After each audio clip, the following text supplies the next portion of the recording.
তাৰ আগতে গপ শুনিবৰ মোৰে পুত্ৰ ধুমৰাক্ষক অভিশাপেৰে দণ্ডিত কৰা হ'ল। কিয়?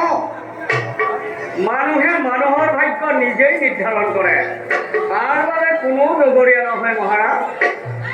কিন্তু কুমাৰকতো অভিশাপ আপুনিয়ে দিছিল। সেই অভিশাপ সি নিজেই মাতি আনিছিল।